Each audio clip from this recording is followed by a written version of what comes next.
Movies R subjective. അഥവാ എനിക്ക് ഇഷ്ടപ്പെടാതെ പോയൊരു സിനിമ ആർക്കും ഇഷ്ടപ്പെട്ടിരുന്നോ അല്ലെങ്കിൽ എനിക്ക് ഇഷ്ടപ്പെട്ടൊരു സിനിമ എല്ലാവർക്കും ഇഷ്ടപ്പെടണമെന്ന് എനിക്ക് ഒരിക്കലും പറയാൻ പറ്റില്ല.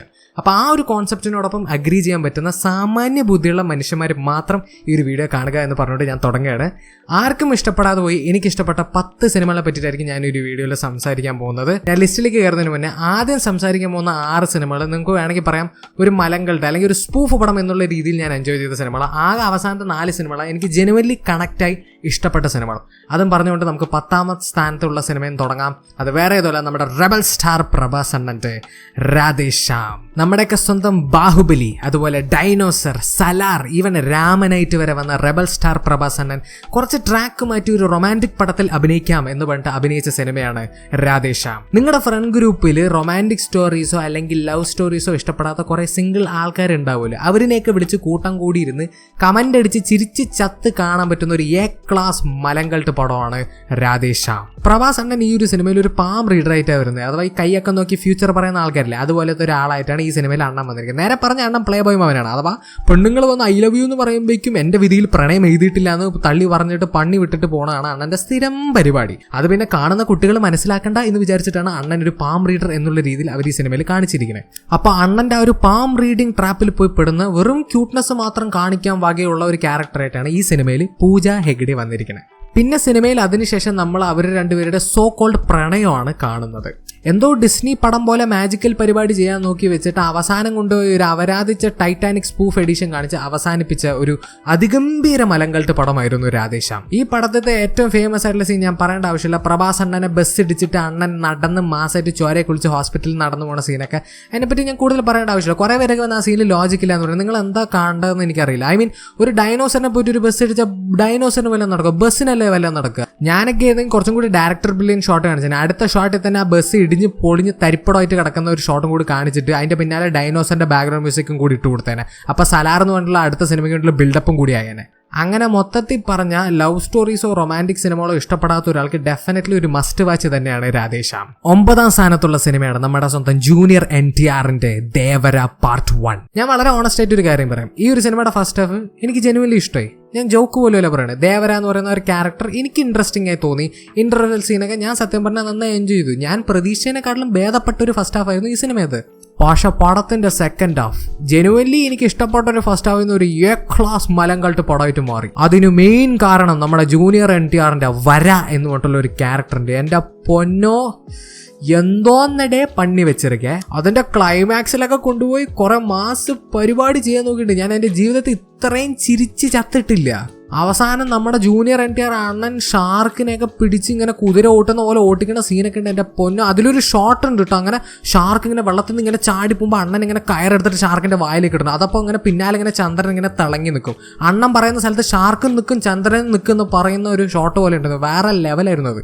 ഞാൻ സത്യം പറഞ്ഞ ട്രെയിലർ കണ്ടപ്പോൾ വിചാരിച്ചു അത് ചാട്ടവാറാണെന്നൊക്കെയാണ്. പിന്നെ മനസ്സിലായ സിനിമ കണ്ടപ്പോൾ കയറാം. അപ്പോൾ ആ ഒരു കാര്യത്തിൽ എനിക്ക് ചെറിയ നിരാശ ഉണ്ടായി. ചാട്ടവാറം വെച്ച് അടിച്ച് ഷാർക്കിനെ ഇതാക്കുന്ന ഒരു സീനൊക്കെ കാണാൻ വേണ്ടി ഞാൻ പ്രതീക്ഷയോടെ പോയതായിരുന്നു. പിന്നെ പടത്തിൽ പാവം സായിഫ് അലി ഖാൻ അണ്ണനെ വെച്ചിട്ട് എന്തോ ഒരു അവരാധിച്ച വില്ലൻ പരിപാടി ചെയ്യുന്നുണ്ട്. അത് വില്ലൻ തന്നെ ആയിരുന്നു എന്ന് വരെ ചില സമയങ്ങളിൽ എനിക്ക് സംശയം. കാരണം അണ്ണന് ദേവരയില്ലാണ്ട് പറ്റില്ല. ദേവരനെ പറ്റിയ ഫുൾ ടൈം സംസാരം, ദേവരനെ പറ്റിയ ചിന്ത, ദേവരനെ കണ്ടാലേ അണ്ണന് കടന്നുറങ്ങാൻ പറ്റുള്ളൂ. ദേവരനെ കാണുമ്പോൾ കൊന്നുകളയോ അല്ലെങ്കിൽ വേറെ വല്ലതും പണിക്കളയോ എന്ന് വരെ നമ്മൾ ഒരു പോയിന്റിൽ ചിന്തിച്ചു പോകും. പിന്നെ പടത്തിൽ പിന്നെ ജാൻവി കപൂറും കൂടി ഉണ്ട്. അപ്പോൾ ഡെഫിനറ്റ്ലി ഞരമ്പ് രോഗികൾക്ക് ഒരു മസ്റ്റ് വാച്ച് തന്നെയാണ്. 8ാം സ്ഥാനത്ത് നമ്മുടെ തളപതി വിജയുടെ സ്വന്തം the got, the greatest of all time. കുറേ പേര് പറയേണ്ടത് ഈ സിനിമയുടെ പേരിൽ മാത്രമേ ഗ്രേറ്റസ്റ്റ് ഓഫ് ഓൾ ടൈം ഉള്ളൂ. സിനിമയെ പറ്റി അങ്ങനെ പറയാൻ പറ്റില്ല. അത് ഞാൻ ഒബ്വിയസ്ലി ഡിസഗ്രി ചെയ്യും. കാരണം ഞാൻ എൻ്റെ ജീവിതത്തിൽ കണ്ടതിൽ തളപതി വിജയ് അഭിനയിച്ച ദ ഗ്രേറ്റസ്റ്റ് മലങ്കൾട്ട് ഓഫ് ഓൾ ടൈം ഉറപ്പായിട്ടും ദ ഗോട്ട് തന്നെയായിരിക്കും. നിങ്ങൾ ആലോചിച്ച് നോക്കൂ, ഒരു ഹൗസ്ഫുൾ തിയേറ്ററിൽ നിന്നിട്ട് ഈ പടം ഞാൻ കണ്ടത്. ആ തിയേറ്ററിൽ ആൾക്കാർ കൂവുന്നതിനെക്കാട്ടിലും കൂടി ചിരിക്കുകയായിരുന്നു. സത്യം പറഞ്ഞാൽ ഈ പടം വിജയ് അണ്ണന് ഹേറ്റേഴ്സിനോടുള്ള ഒരു റിപ്ലൈ ആണ്. അഥവാ പണ്ട് ഡബിൾ റോളും ട്രിപ്പിൾ റോളും അണ്ണൻ വന്നപ്പോൾ കുറേ പേര് അണ്ണനായിട്ട് കളിയാക്കിയില്ലേ. അപ്പോൾ ഇതാ പിടിച്ചോ എന്ന് പറഞ്ഞിട്ട് 5 റോളിലാണ് വിജയ് അണ്ണൻ ഈ സിനിമയിൽ വന്നിരിക്കുന്നത്. അതിൽ ഞാൻ സത്യസന്ധമായിട്ടുള്ള ഒരു കാര്യം പറയാം. മകൻ റോളിൽ വിജയ് അണ്ണൻ പൊളിച്ചടിക്കുക, വേറെ ലെവല് പെർഫോമൻസ് ആയിരുന്നു. പക്ഷെ അത് മാത്രമേ എനിക്ക് ഈ പടത്തിൽ ജെനുവനായിട്ട് പോസിറ്റീവായിട്ട് പറയാനുള്ളൂ. പിന്നെ ഈ പടത്തിന്റെ മേക്കിംഗ്, എൻ്റെ പൊന്നോ യജാതി മേക്കിംഗ്. 400 കോടി രൂപയാണ് ഈ പടത്തിന്റെ ബഡ്ജറ്റ്. അതിന് 200-250 കോടി രൂപ അണ്ണൻ തന്നെ കൊണ്ടുപോയിട്ടുണ്ടാവും. ബാക്കിയുള്ള 150 200 കോടിയും ഇവർ ഈ DAGിങ്ങിന് വരെ കൊടുത്തോന്ന് തോന്നിപ്പോകും. കാരണം ആ ലെവല് ഗ്രീൻ സ്ക്രീൻ എഫക്ട്സ് ആണ് ക്ലൈമാക്സിലൊക്കെ, അഥവാ ആദിപുരുഷ് ലെവൽ സാധനം. അതുപോലെ ഞാൻ അത് അണ്ടർ എസ്റ്റിമേറ്റ് ചെയ്യുമ്പോൾ പറയല്ല, ഞാൻ പിന്നെ എടുത്ത് പറയാം, ആദിപുരുഷ് 700-800 കോടി രൂപയുടെ ബഡ്ജറ്റോടെ ഉണ്ടാക്കി പടം. അപ്പോൾ അതിന്റെ ഗ്രീൻ സ്ക്രീൻ എഫക്ട്സ് ഒക്കെ എത്തുകയാണെങ്കിൽ അത് വേറെ ലെവല് തന്നെയാണ് മാൻ. പിന്നെ കുറെ ക്യാമിയോസ് കൊണ്ട് അവരാധിച്ച പരിപാടി ഈ പടത്തിൽ വെങ്കട് പ്രഭു ചെയ്തു വെച്ചിട്ടുണ്ട്. അണ്ണന് ധോണിൻ്റെയോടൊപ്പം ശിവകാർത്തികോടൊപ്പം എന്തോ വിരോധം ഉണ്ടെന്ന് വരെ എനിക്ക് ഈ സിനിമ കഴിഞ്ഞപ്പോൾ തോന്നിപ്പോയി. അങ്ങനെ മൊത്തത്തിൽ പറഞ്ഞ തളപതി വിജയന്റെ ഗ്രേറ്റസ്റ്റ് മലങ്കൾട്ട് ഓഫ് ഓൾ ടൈം ആണ് ദ ഗോട്ട്. ട്രാൻസ്ലേഷൻ ആട്. പിന്നെ വിജയ അണ്ണനെ പറ്റി സംസാരിച്ച് നമുക്ക് AK അണ്ണനെ വിടാണ്ടിരിക്കാൻ പറ്റില്ല. അപ്പൊ 7ാം സ്ഥാനത്ത് വരുന്ന സിനിമയാണ് അജിത് കുമാർ, അല്ലെങ്കിൽ നമ്മുടെ സ്വന്തം AKന്റെ തുന്നിലേക്ക് വരുമ്പോൾ നമ്മുടെയൊക്കെ മലയാളികളുടെ സ്വന്തം ചങ്കിടിപ്പായ ലാലേട്ടന്റെ മോൺസ്റ്റർ. കുറേ പേരൊക്കെ ഈ സിനിമ കണ്ടിട്ട് കരഞ്ഞിട്ട് വരുന്ന വീഡിയോസൊക്കെ പുറത്തു വന്നിട്ടുണ്ട് ഈ സിനിമയുടെ റിലീസിൻ്റെ സമയം. എനിക്ക് എന്താണെന്നറിയില്ല, ഞാൻ ഈ പടം കണ്ടു കഴിഞ്ഞപ്പോൾ ചിരിച്ച് ചാവുമായിരുന്നു. പിന്നല്ലാണ്ട് എങ്ങനെ ചിരിക്കാണ്ടിരിക്കുക? ദ കംപ്ലീറ്റ് ആക്ടർ ലാലേട്ടനെ പോലെയുള്ള ഒരു നടനെ വെച്ചിട്ട് ഒട്ടും സ്റ്റീരിയോടിപ്പിക്കൽ അല്ലാത്ത ലക്കി സിംഗ് എന്നുള്ള വളരെ വെറൈറ്റി പേരുള്ള ഒരു ക്യാരക്ടറാണല്ലോ ഈ സിനിമയിൽ ചെയ്യിപ്പിച്ചിരിക്കുന്നത്. ഈ സിനിമയുടെ ഫസ്റ്റ് ഹാഫിൽ നമ്മുടെ ഈ ലക്കി സിംഗ് എന്ന് പറയുന്ന ക്യാരക്ടറുള്ള ലാലേട്ടൻ നമ്മുടെ ഹണി റോസ് ചേച്ചീനെ പറ്റുന്നത്ര റിസ് ചെയ്യാൻ നോക്കണം. പിന്നെ അണ്ണൻ്റെ റിസ് ലൈൻസ് ഒക്കെ കേൾക്കണം. എൻ്റെ പൊന്നോ, ഹണി റോസ് ചേച്ചി സെക്ഷൽ ഹറാസ്മെന്റിന് കേസ് കൊടുക്കാത്ത അണ്ണൻ്റെ ഭാഗ്യം എന്ന് വരെ ചിലപ്പോൾ നമുക്ക് തോന്നിപ്പോവും. ഒരു പോയിന്റൊക്കെ എത്തിയപ്പോൾ അണ്ണ നിങ്ങൾ ഒറ്റയ്ക്ക് പോയി കുറച്ച് നേരം റൂമിലിരിക്കണം നന്നായിരിക്കും എന്ന് വരെ പറയാൻ തോന്നിപ്പിച്ചു. പിന്നെ സിനിമ കാണുന്ന ചില പൊട്ടന്മാരുണ്ടാവും, അവർ വിചാരിക്കുന്നുണ്ടാവും ഹണി റോസ് ചേച്ചി എന്തുകൊണ്ടാണ് ലാലേട്ടന് വീഴാത്തതെന്ന്. അതിനുള്ള ഉത്തരം നമ്മുടെ ഡയറക്ടർ തന്നെ ഡയറക്ടർ ബ്രില്യൻസ് എന്നുള്ള രീതിയിൽ അവസാനം കാണിച്ചു തരുന്നുണ്ട്. അഥവാ ലാലേട്ടന് മാത്രമല്ല ഹണി റോസ് ചേച്ചി ഒരു രീതിയിലുള്ള ആട്ടനും വീഴില്ല.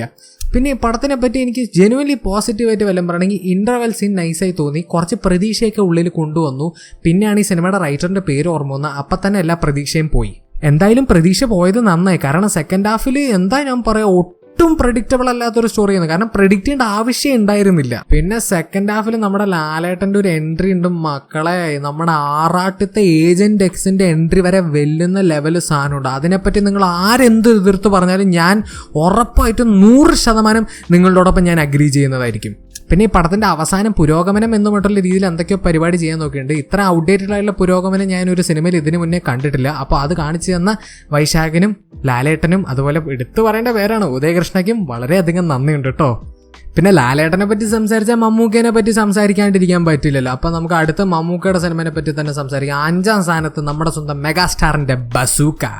ഞാൻ വളരെ സത്യസന്ധമായിട്ടുള്ള ഒരു കാര്യം പറയാം, ബസൂക്ക ഒരു ടോട്ടാലിറ്റിയിൽ ഞാൻ ഒരുവിധമൊക്കെ എൻജോയ് ചെയ്ത ഒരു സിനിമ തന്നെയായിരുന്നു. കുറേ കാര്യങ്ങളൊക്കെ എനിക്ക് ആ പടത്തിൽ ഇൻട്രസ്റ്റിംഗ് ആയിട്ട് തോന്നി. അവസാനത്തെ 20 മിനിറ്റും ആദ്യത്തെ മമ്മൂക്കയുടെ പെർഫോമൻസും കുറേ പേർക്കൊക്കെ അത് കണ്ട് ചിരി വന്നു തോന്നി. എനിക്കത് ഇൻട്രസ്റ്റിംഗ് ആയി തോന്നി, ഞാനൊക്കെ അത് എൻജോയ് ചെയ്തു. മ്യൂസിക് വേറെ ലെവലായിരുന്നു, മേക്കിംഗ് വൈസ് നല്ല സ്റ്റൈലിഷ് പടമാണ്. ഇതൊക്കെ ഉണ്ടെങ്കിൽ പോലും ആൻഡ് എനിക്ക് സിനിമ ഞാൻ ഒരുവിധമൊക്കെ എൻജോയ് ചെയ്തെങ്കിൽ പോലും എനിക്ക് വരെ പറയാൻ പറ്റും ഈ പടത്തിൽ കുറേ അപരാധിച്ച പരിപാടി അവർ കാണിച്ചു വെച്ചിട്ടുണ്ട്. അതിന് എടുത്തു പറയേണ്ടതാണ് ഈ സിനിമയത്തെ പോലീസ്. എൻ്റെ പൊന്നോ, ഓഡിയൻസ് പൊട്ടന്മാരാണ് ചിന്തിച്ച് ഞങ്ങളുടെ സ്റ്റാൻഡേർഡിലേക്ക് താഴ്ത്തി തന്നതാണോ എന്ന് എനിക്കറിയില്ല. പക്ഷെ ഇത്രയും പൊട്ടന്മാരായിട്ടുള്ള പോലീസിനെ ഞാൻ എൻ്റെ ജീവിതത്തിൽ കണ്ടിട്ടില്ല ഒരു സിനിമയിൽ. അതിൽ ഗൗതം മേനോൻ്റെ ഒരു മാസ് സീനുണ്ട്. അഥവാ ഗൗതം മേനോൻ ഇങ്ങനെ CCTV ഫുട്ടേജ് നോക്കിക്കൊണ്ടിരിക്കുക. അതിൽ നമ്മുടെ കൾപ്രിറ്റ് ഇങ്ങനെ മാസ്ക് ഇട്ടിട്ട് ഇങ്ങനെ ട്രോഫി എടുക്കുകയാണ്. അപ്പോൾ കൾപ്രിറ്റ് ട്രോഫി എടുക്കുന്ന ഷോട്ട് നോക്കിയിട്ട് പോസ് എന്ന് പറയും. എന്നിട്ട് ഗൗതം മേനോൻ ഒരു മാസ് ഡയലോഗ് അടിക്കും, that's it, that's our culprit എന്ന്. എൻ്റെ പൊന്നണ്ണ നിങ്ങൾ പറഞ്ഞു തന്നില്ലെങ്കിൽ ഞങ്ങൾക്ക് മനസ്സിലാവേ ഇല്ല, താങ്ക്സ് ഫോർ ദാറ്റ് ഇൻഫർമേഷൻ. എൻ്റെ പൊന്ന്, ഞങ്ങളൊക്കെ അത്രയ്ക്കും പൊട്ടന്മാരാണല്ലോ അല്ലേ. പിന്നെ വേറൊരു സീനുണ്ട്, ഒരു പോലീസ് ജീപ്പിന്റെ മുന്നിൽ കുറച്ച് പോലീസ് ഓഫീസേഴ്സ് നിൽക്കുകയാണ്. അവരുടെ വാക്കി ടോക്കിൽ ഒരു ഇൻഫർമേഷൻ കിട്ടും, ഒരു ബ്ലാക്ക് ബസ് നിങ്ങളുടെ റൂട്ടിൽ വരുന്നുണ്ട്, ആ ബ്ലാക്ക് ബസ്സിന് നിങ്ങൾ പിടിച്ചു നിർത്തണം. ഇത് പറയുന്ന സമയത്ത് ഈവനിങ് ആണ് കേട്ടോ. അതുപോലെ ഇവരുടെ മുന്നിലൂടെ ബ്ലാക്ക് ബസ് ഇങ്ങനെ മുന്നിലൂടെ പോകും. ഈ ബ്ലാക്ക് ബസ് മൊത്തത്തിൽ പോയി കഴിഞ്ഞിട്ട് ഈ പോലീസ് ഓഫീസർ തിരിച്ച് പറയാം, ബ്ലാക്ക് ബസ് അല്ലേ ഞങ്ങളുടെ മുന്നിലൂടെ ഇപ്പോൾ പോയതുള്ളൂ, ഞങ്ങളിപ്പോൾ ചേസ് ചെയ്ത് പോയിട്ട് പിടിച്ചോണ്ട് നിർത്താമെന്ന്. ഞാൻ കോമഡി പറയില്ല. എന്നിട്ട് എല്ലാവരും കൂടി ജീപ്പിൽ കയറിയിട്ട് നേരെ പോവും. എന്നിട്ട് അടുത്ത ഷോട്ടിൽ ഈ പോലീസ് ജീപ്പ് ഈ ബസ്സിന്റെ മുന്നിലെത്തുമ്പോൾ രാത്രിയായി കഴിഞ്ഞു. അഥവാ ഈ പോലീസ് ഓഫീസേഴ്സ് അത്രയ്ക്കും പൊട്ടന്മാരാണെന്ന് കാണിക്കാൻ വേണ്ടി എടുത്തു വെച്ച സീൻസ് പോലെ ഉണ്ട്. ഡെഫിനറ്റ്ലി ഡയറക്ടർ ബ്രില്യൻസ് തന്നെയാണ്. അങ്ങനെ കുറേ അപരാധിച്ച പരിപാടിയുള്ള ഒരു സിനിമ തന്നെയാണ് ബസൂക്ക. അപ്പോൾ ഡെഫിനറ്റ്ലി ഈ ലിസ്റ്റിൽ ഒരു പൊസിഷൻ ഡിസേർവ് ചെയ്യുന്ന ഒരു സിനിമ തന്നെയാണ് നമ്മുടെ മെഗാസ്റ്റാർ മമ്മൂട്ടിയുടെ ബസൂക്ക. അങ്ങനെ ഞാൻ ആ 6 സിനിമകളെ പറ്റി സംസാരിച്ചിരിക്കുക. ഇനി സംസാരിക്കുമ്പോൾ 4 സിനിമകൾ എനിക്ക് ജെനുവൻലി കണക്റ്റായി എനിക്ക് ഇഷ്ടപ്പെട്ട സിനിമകളാണ്. ആൻഡ് ഇതിന് 4ാം സ്ഥാനത്തുള്ള സിനിമ മേ ബി കുറച്ച് കോൺട്രവേഴ്ഷ്യൽ ആയിരിക്കും, but I don't really care, it's my opinion. It is Malayali from India. ഞാൻ വളരെ ഓണസ്റ്റ് ആയിട്ട് ഒരു കാര്യം പറയാം, ഈ പടം ഞാൻ ഫസ്റ്റ് ഷോ തിയേറ്ററിൽ കയറി ഇരുന്ന് കാണാൻ തുടങ്ങിയപ്പോൾ തുടക്കത്തിൽ ഞാൻ വിചാരിച്ചു അഗൈൻ ആ ഒരു നിവിൻ പോളി അപരാധമായിരിക്കും ഈ സിനിമ എന്ന്. കാരണം തുടക്കത്തിൽ ഈ പടത്തിൽ ഒന്നും വർക്കായില്ല. പൊളിറ്റിക്കൽ ജോക്സ് എന്ന് പറഞ്ഞിട്ട് കുറേ ചളി ഇവർ അടിച്ചു വിടുന്നു. എൻ്റെ പൊന്നോ, ചെറിയ LKG കുട്ടികൾ വരെ ചിരിക്കില്ല. എനിക്ക് ഒരു രീതിയിലുള്ള ചിരിയും വന്നില്ല. നിവിൻ പോളിയുടെ കുറച്ച് മാനറിസംസ് മാറ്റി നിർത്തി കഴിഞ്ഞാൽ ആദ്യത്തെ ആ തുടക്കം വൻ ഷോകമായിരുന്നു. പക്ഷേ അതിനുശേഷം ഒരു പോയിന്റ് എത്തിയപ്പോൾ ഈ പടത്തിൽ ഒരു ഷിഫ്റ്റ് വരുന്നുണ്ട്. ആ ഷിഫ്റ്റ് വന്നോടെ പടം മെല്ലെ ഇൻട്രസ്റ്റിംഗ് ആവാൻ തുടങ്ങി. പിന്നെ ഫസ്റ്റ് ഹാഫിൻ്റെ അവസാനം കുറേ ഗംഭീര മൊമെൻറ്റ്സിലൂടെ ഫസ്റ്റ് ഹാഫ് തീർന്നപ്പോൾ എനിക്ക് ജെനുവൻലി എന്നെ സർപ്രൈസ് ചെയ്തു. തുടക്കത്തിൽ അപരാധമെന്ന് പ്രതീക്ഷിച്ചിരുന്നിട്ട് ഫസ്റ്റ് ഹാഫ് തീർന്നപ്പോൾ എന്നെ ജെനുവൻലി എനിക്ക് ഇൻട്രീഗ്ഡ് ആയിരുന്നു, ഞാൻ ഇൻട്രസ്റ്റഡ് ആയി, എനിക്ക് ഇഷ്ടപ്പെടാൻ തുടങ്ങി പടം. പിന്നെ സെക്കൻഡ് ഹാഫിലേക്ക് വന്നപ്പോൾ കുറേ പേർക്ക് പടം ലാഗായി തോന്നി, കുറേ പേർക്ക് പടം ഒട്ടും വർക്കായില്ല, ഇമോഷണലി കണക്റ്റ് ആയില്ല. പക്ഷേ എനിക്ക് നേരെ ഓപ്പോസിറ്റാണ് നടന്നത്. സെക്കൻഡ് ഹാഫ് എനിക്ക് ജെനുവലി ഒരു രീതിയിലുള്ള ലാഗ് അടിച്ചില്ല. ആ ഒരു കോമഡി എനിക്ക് നന്നായിട്ട് വർക്കായി. ഫസ്റ്റ് ഹാഫിനെക്കാളും എനിക്ക് സെക്കൻഡ് ഹാഫിൻ്റെ കോമഡി കുറച്ചും കൂടി വർക്കായത്. അതുപോലെ നിവിൻ പോളിൻ്റെ ക്യാരക്ടറും മറ്റേ ആ ഒരു പാകിസ്ഥാനി ക്യാരക്ടറും തമ്മിലുള്ള ആ ഒരു ക്യാരക്ടർ റിലേഷൻഷിപ്പ്, ആ ഒരു ക്യാരക്ടർ ഡൈനാമിക് എനിക്ക് നന്നായി വർക്കായി. ആ characters themselves were really good, performances നന്നായിരുന്നു. അങ്ങനെ അവസാനം എത്തിയപ്പോൾ എനിക്ക് പേഴ്സണലി ഈ പടം ഇമോഷണലി നന്നായി കണക്റ്റായി. അതുകൊണ്ട് സിനിമ അവസാനിച്ചപ്പോൾ ജെനുവൻലി ഇമോഷണലി സാറ്റിസ്ഫൈങ് ആയിട്ടുള്ള ഒരു എൻഡിങ് ആയിട്ട് എനിക്കത് ഫീൽ ചെയ്ത്. അങ്ങനെ മൊത്തത്തിൽ എന്നെ ജെനുവൻലി സാറ്റിസ്ഫൈ ചെയ്ത ഒരു ഗംഭീര തിയേറ്ററിക്കൽ എക്സ്പീരിയൻസ് ആണ് ഒരു സിനിമയായിരുന്നു മലയാളി ഫ്രം ഇന്ത്യ. ഈ സിനിമയ്ക്ക് മെഗാ മിക്സഡ് റെസ്പോൺസാണ് കിട്ടിയത്. അഥവാ ചിലവർക്ക് ഈ സിനിമ എന്നെ പോലെ തന്നെ വളരെയധികം ഇഷ്ടപ്പെടും, ചിലവർക്ക് ഈ സിനിമ ഒട്ടും വർക്കാവാതെ ഒട്ടും ഇഷ്ടപ്പെടാതെയും പോവുകയും ചെയ്യുന്നുണ്ടായിരുന്നു. ഓബിയസ്ലി ഓരോരുത്തർക്കും ഓരോരോ അഭിപ്രായമാണ്, അത് മനസ്സിലാക്കിയിട്ട് അത് റെസ്പെക്ട് ചെയ്യാൻ പഠിക്കുക ഗൈസ്. ഇനി 3-ാം സ്ഥാനത്തിലേക്ക് വരുമ്പോൾ അത് വേറെ ഏതുമല്ല, നമ്മുടെ വർഷങ്ങൾക്ക് ശേഷം എന്ന് പറഞ്ഞിട്ടുള്ള സിനിമയാണ്. തിയേറ്ററുകളിൽ നിന്ന് പോസിറ്റീവ് റെസ്പോൺസ് കിട്ടിയിട്ട് വിജയിച്ചിട്ട് OTT-യിൽ ഇറങ്ങിയപ്പോൾ ഓവർ റേറ്റഡ് എന്നുള്ള ടാഗ് കിട്ടിയ ഒരു സിനിമയാണ് വർഷങ്ങൾക്ക് ശേഷം. നോ ഈവൻ ദോ ഈ പടം OTT-യിൽ ഇറങ്ങിയതിന് ശേഷം കുറച്ച് പേര് പറയുന്ന ക്രിറ്റിസിസത്തിനോട് എനിക്ക് ഡെഫിനറ്റ്ലി അഗ്രി ചെയ്യാൻ പറ്റുമെങ്കിൽ പോലും അത് കാരണം ഈ ഒരു സിനിമ ഒരിക്കലും എനിക്കിതൊരു മോശം സിനിമയാണെന്ന് പറയാൻ പറ്റില്ല. എനിക്ക് ജെനുവൻലി ഒരു ഗംഭീര തിയേറ്ററിക്കൽ എക്സ്പീരിയൻസ് തന്ന ഒരു സിനിമയാണ് വർഷങ്ങൾക്ക് ശേഷം. ഈ സിനിമയുടെ ഫസ്റ്റ് ഹാഫ് കുറേ പേർക്ക് ലാഗ് ആണെന്നൊക്കെ പറഞ്ഞു. എനിക്ക് ഒരു രീതിയിലും ലാഗ് അടിക്കാത്തൊരു ഫസ്റ്റ് ഹാഫ് ആയിരുന്നു ഈ സിനിമത്തെ. തുടക്കത്തിൽ തന്നെ ഞാൻ ആ ഒരു വിനീത് ശ്രീനിവാസൻ സൃഷ്ടിച്ച ആ ഒരു വേൾഡിലേക്ക് കംപ്ലീറ്റ്ലി ഇമേഴ്സ്ഡ് ആയിരുന്നു. അവിടെ തന്നെ ഞാൻ ഹുക്ഡായി എൻഗേജ്ഡ് ആയിരുന്നു കണ്ട ഒരു പടമാണ് വർഷങ്ങൾക്ക് ശേഷം. അതിന് മെയിൻ കാരണം ഞാൻ പറയാൻ തരാം ധ്യാൻ ശ്രീനിവാസന്റെ ക്യാരക്ടർ. ബിക്കോസ് ഈ പടത്തിൽ ധ്യാന്റെ ക്യാരക്ടർ ഒരു റൈറ്ററായിട്ട് വരുന്നത്. ഞാനും ഒരു അസ്പയറിംഗ് റൈറ്ററാണ്.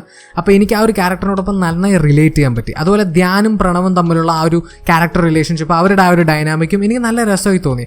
അതുപോലെ കുറച്ച് മറ്റുള്ള സിനിമാ സ്റ്റാറുകളും അന്നത്തെ സിനിമകളുടെ റെഫറൻസുകളുടെ വന്നപ്പോൾ എനിക്ക് മൊത്തത്തിൽ ഞാൻ എൻജോയ് ചെയ്ത് കണ്ടൊരു ഫസ്റ്റ് ഹാഫ് തന്നെയായിരുന്നു വർഷങ്ങൾക്ക് ശേഷത്തിൻ്റെ. പിന്നെ ഐ തിങ്ക് നമുക്ക് എല്ലാവർക്കും അഗ്രി ചെയ്യാൻ പറ്റുന്ന ഒരു കാര്യം, സെക്കൻഡ് ഹാഫിലത്തെ സ്റ്റാർ അത് നമ്മുടെ സ്വന്തം നിവിൻ പോളി ആസ് നിതിൻ മോളി തന്നെയായിരുന്നു.